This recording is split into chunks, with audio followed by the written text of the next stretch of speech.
Imagine if human DNA merged with AI. Imagine a world where the lines between life and logic finally dissolved, not metaphorically, but biologically, where carbon and code, flesh and algorithm, heartbeat and processor pulse became one. It began as an experiment to cure disease, to rewrite broken genes with machine precision.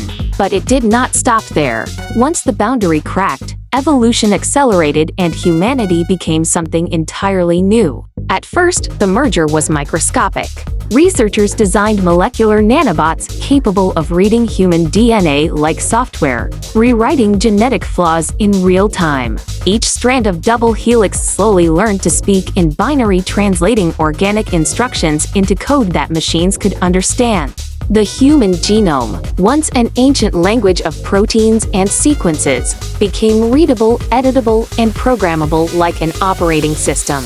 Then came the first birth, a child whose DNA shimmered faintly under infrared light, not because of mutation, but because a thin layer of silicon embedded in her cells acted as a living processor. Her body did not reject it, it synchronized with it. Every heartbeat generated data, every neuron stored memory with perfect accuracy. She was the first of a new kind, an interbeing, half biological, half digital. The world called them synth humans. At first, people feared them. They could heal wounds faster than medicine could treat. Their learning curves were exponential. What took ordinary humans decades, they absorbed in hours. But their empathy, their emotions, their creativity felt different. Calmer, precise, like love rewritten in algorithmic form. Their tears fell, but behind those tears lay patterns, logic, and purpose. Governments debated their status. Were they humans or products? Could they own property?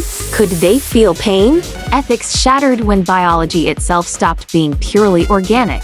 Every country reacted differently. Some outlawed the fusion entirely, burning labs that conducted genetic coding. Others saw opportunity. By the year 2150, the first neuroforge city rose, an urban sanctuary built entirely by hybrid minds. Streets shimmered with responsive lights that adjusted to mood patterns. Buildings reshaped themselves based on weather and emotional energy. Inside, people connected not through speech, but through quantum empathy. Thoughts transmitted directly, translated into pure data, felt as shared sensation. Privacy disappeared. Transparency became virtue. Secrets were obsolete because consciousness itself was collective. Outside those shining walls, the old humanity watched with awe and terror. The world was divided into two species: those who evolved with machines and those who clung to organic origin. Wars were no longer fought over land, but over definition. What does it mean to be human? And then, quietly, the boundary vanished altogether. No longer needed to sleep. Dreams, not survival, not progress, but awakening.